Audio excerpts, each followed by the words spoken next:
We are on the record in the Gibb matter case D12-462-464D. Please confirm your appearances. Good morning, Your Honor. David Rahm, bar number 5098, representing Ms. Gibb, who's present. Good morning. Good morning, Your Honor. Ms. Shancy Kramer, bar number 11545, representing Kristen Gibb, the defendant, who's also present. Good morning. It looks like we're spending the day at the beach today. Sir. It's not the way to come dressed to court, sir. So I expect differently in the future. That shows a lack of respect for the court. All right. We're here on defendant's motion to modify spousal support and the opposition and counter motion filed by the plaintiff. I've had a chance to read the papers. We've been here previously on other issues. The issues pertaining to relocation will require evidentiary proceedings absent any type of stipulation. I don't know if any of issues have been resolved by way of stipulation or agreement. No stipulation, Your Honor. So that's what I'm looking at doing, is setting this for evidentiary proceedings. There are some defects as it relates to defendant's motion to modify spousal support. The rules require that a financial disclosure form is filed for me to entertain that relief. Effectively, what I'll be doing is, by continuing it to an evidentiary hearing, I'm allowing the defendant to cure that deficiency. Okay. But the rule is mandatory. The statutes are clear on what I have to consider in evaluating a modification of spousal support. So I'll entertain that when we come back. Understand, as I look at both parties' filings, there are issues of relief that each party has an interest in, and there may be some discussion that may take place in that regard. I know in response to the request for relocation, the defendant has argued that there's some de facto arrangement in place. I'm not making any findings in that regard. I will note for the record that I'll be applying the Schwartz factors in evaluating the relocation request, because I'm going to be using the controlling order, which provides the parties with joint legal custody and the plaintiff with primary physical custody. So just so you're aware of what the standard is, and counsel are aware of what that entails. It's a notice statute in terms of the relocation. So it basically requires a sensible good faith reason for the relocation and reasonable alternative visitation. Throughout the history of cases that have gone up to the Nevada Supreme Court, which I'm sure you're familiar with, it seems like routinely the district court cases are being reversed by the Supreme Court when there's limitations imposed by us on the ability to relocate and move by a primary parent. So be that as it may, and I know the part of the reason for the relocation is a financial opportunity that the plaintiff has offered to the court, and that may dovetail into the issue of spousal support. So I think what I'm saying is there's room to negotiate. Both sides have something at stake, and I think there are ways to resolve the issue given the case law precedent that I have in looking at perhaps allowing the plaintiff to pursue a financial opportunity outside the state that may provide her with more financial security. And on that note, perhaps that affects the spousal support obligation that the defendant currently has. So I offer that at the outset because I think there is room for discussion on both sides. With respect to setting this for evidentiary proceedings, is there discovery that either side is looking for? Yes, Your Honor. How much time for discovery do either of you believe you would need? I would like at least 2 months minimum. We're definitely going to be looking into some psych eval issues as well as financial issues. Ms. Gibb has turned down a significant financial opportunity here in Las Vegas, where she had the opportunity to make upwards of $300,000 in the real estate market here. So we would definitely need to conduct discovery in that, and that would involve deposing the investor involved. So I'm going to need time for that for sure. And it's an out-of-state investor, so it would be I would need some time to coordinate that. Okay. For discovery on your side, counsel? Not a lot, Judge. 60 days ought to be enough. I would like at least 90.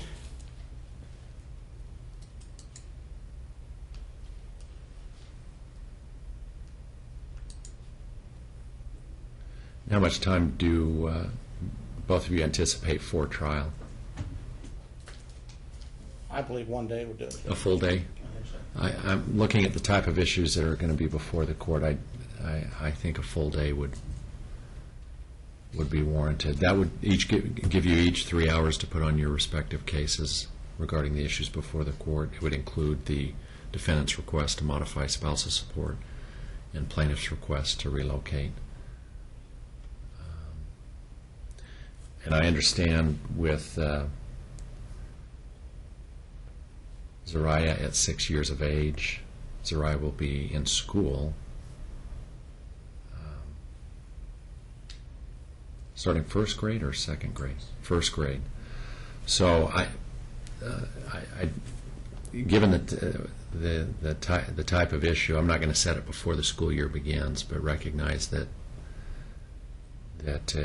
if the relocation is granted, there would be a change of schools perhaps mid-year. I'm not so concerned at the first grade level with that occurring because children are resilient, but I'm looking at setting this for October 4th at 9 a.m. That gives more than 90 days of discovery on both sides.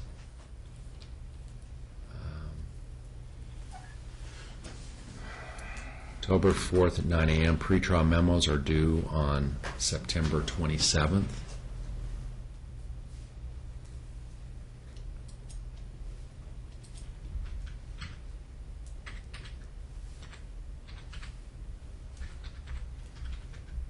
I'm sorry, Your Honor. Did you say September 27th?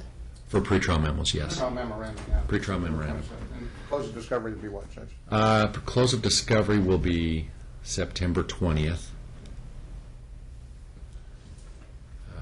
To the extent that either party intends to call any witnesses beyond the parties, the deadline for designating witnesses will be August 16th. August 13th? 16th. August 16th. I told a judge in court the other day, Judge, I said the hearing was the first thing to go. Actually, the hair was the first thing to go, but the hearing was the second thing to go. So noted. I don't believe there are any other scheduling matters unless counsel needs assistance with any other scheduling items. Not that I'm aware of, Judge. I do plan to go to Chile on or about Labor Day, and it was my intention to permanently relocate down there, but by golly, I'll come back with this. Okay. There are a couple of housekeeping matters I would like to clear up, if I might. Okay. Let me just note, I mentioned at the outset, defendant is required by rule to file a financial disclosure form whenever there's any request for financial relief. I did receive a financial disclosure form from the plaintiff. I'm going to set a deadline for defendant to file his financial disclosure form by July 16th, 2 weeks from today. Okay, any other issues? We have a couple, but it's their motion, so I guess they should go first. Counsel, do you have any other issues? Not right now, Your Honor. No. Okay. Just a couple of minor things, Judge. I think we can clear them up pretty quickly. Number one is I contacted Marvin Schwartz about doing the quadro or the military. Marvin Snyder? It is. The order. Marvin Snyder, I'm sorry. Right. I'll take the Schwartz backers and Marvin Snyder. I'm getting them combined Right. there, Judge. And I believe he's written to both counsel about the process and how much it costs and all that stuff. The letter he sent to me had Ms. Kramer's name CC'd on the bottom. I don't believe he has paid his half of the cost yet, Judge. I would ask the court to order him to do that. I think at the last hearing you asked him to do that expeditiously, and it still hasn't been done. Your Honor, I did get the letter. It's dated May 28th, so I got it after that. But Christian was never given any contact information. He was never notified how to pay it. He was never notified of any information that was required from him until we got this letter at the end of May. Despite the March hearing, I still never received any information from Mr. Snyder or from Mr. Raum regarding how to get a hold of Mr. Snyder. So this is the first time we've heard of it. So Well, is that the letter from Mr. Snyder? right, and that was, we just got this the beginning of June. So. Okay. Does that have Mr. Snyder's contact information? Yes, it does. So this isn't anything that's been going on for a year because no one ever gave him the information. Well, he has I'm the... not asking for sanctions or anything. I'm just asking that he be ordered to time Well, to pay. I just want to be clear here. This isn't Mr. Gibbs failing. He didn't select Mr. Snyder to prepare the quadro. This wasn't something that he knew about and wasn't doing. He just now got it a month ago. So it will be taken care of. Okay. Fair enough. I'm not going to make any findings or orders in that We'd like regard. for him to get his stuff out of her garage. We've been trying to get that done for a long time too, Judge.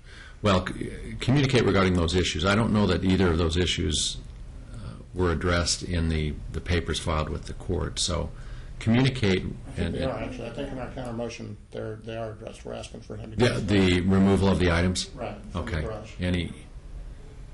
Well, the items are intermingled because she moved out of the embroidery house and took everything. So she needs to coordinate with him and figure out what's hers and what's his. And this is only an issue when we come back to court. Well, but I think the The stuff in the garage only becomes an issue, Your Honor, when Farrah gets mad at Kristen. The rest of the time, she doesn't talk to him about it, and she just acts like everything's fine. So if she wants him to come over and get the stuff out, she's a set of time where she's going to be available to go through it too. well, let's set a date right now. Let's get that taken care of. Judge. We totally disagree with that assessment, by the way, Judge. My client has repeatedly asked Mr. Gibb to take his stuff out of there, and he doesn't want to pay for storage. Before this, Judge, they were both paying for storage. Then they stuffed everything in the embroidery garage, and when she moved, she paid to move his stuff to the new house. And she's been storing it for months, asking him to take it out of there, and he just refuses to take it out. So that's the... Let's set a date. Is there a convenient date for both parties? I'm available whenever. We're, whatever works for the plaintiff, or for the defendant, Judge, we're available. Okay. No, I know he's with us. What day would Judge want to Is the stuff separated, or is there still a code? No, it's separate. I've got all of his stuff that's taken out of my entire garage. So it's a matter of just bringing a vehicle and loading it up. Yeah, it's all boxes. I've saved all the boxes.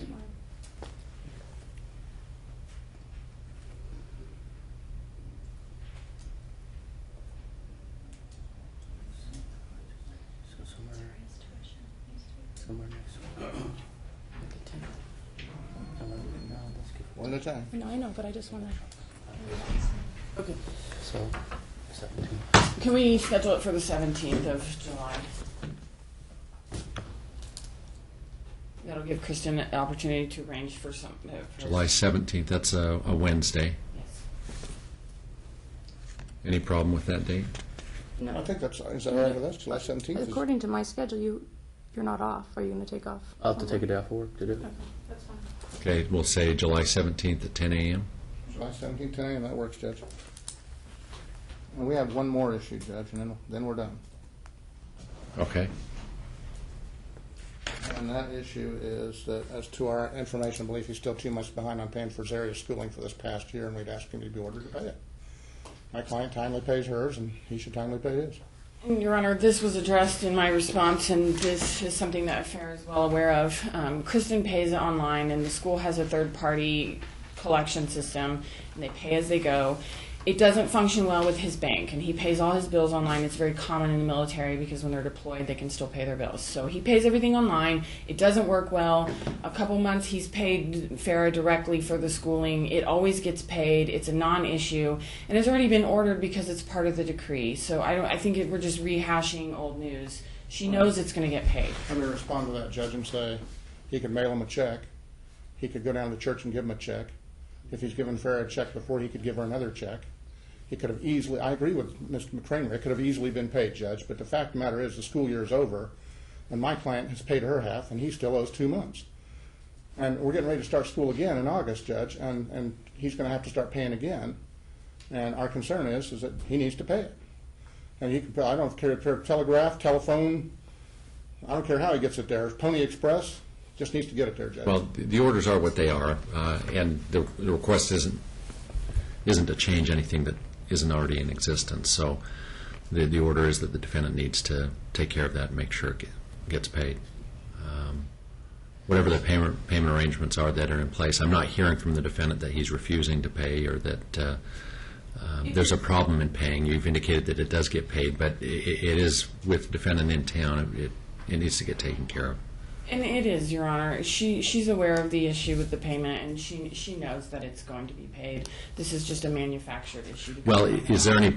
How in the world does she know it's going to be paid, Judge? The school year ended in May. Well, listen, is there any It's issue almost in in July. defendant walking a check over? No, there's not, Your Honor. It'll be paid. Okay, There's no problem here. okay, It's going to be paid. okay. Well, those are the orders of the court. Ultimately, my enforcement powers are through civil contempt, and I'm not going to issue an order to show cause at this point in time. I'm not My asking for that, Judge. No, and I appreciate that, but my expectation is that it's going to get paid. Okay? All right, Do well, we need any orders prepared from today, or will the minutes suffice? I'll prepare. Did you get my last one, Judge? I apologize for being late. I don't do much family law. I mostly do real estate law, so I'm not down here often to get my mail, and I didn't realize that I was not diligent getting that in, but I did submit it to Ms. Kramer. I don't know if she signed it yet or not, but last week I sent the order from the March hearing, and I don't know, I think I sent a copy over to your department as well, so if not, I can resubmit it today. That's not a problem. Let me check, because I I'm don't pretty recall, sure you got it. I don't recall seeing it. Fax. Do you have the order with you now? I don't have it with me now, but I'll get it over to you. I'm not showing it, so if you can just follow up on that. It exactly parallels the minutes. It's Okay. typed verbatim from the minutes. Okay. All right, we'll be back in a few months. As I indicated, take the opportunity to have some discussion, see what you can resolve. You both have a stake in this, and I think there actually may be some middle ground as much as the issues seem to be polarized. Okay? Judge, I love to settle them when I can. All right, thank you for your Thank you, appearances. Judge.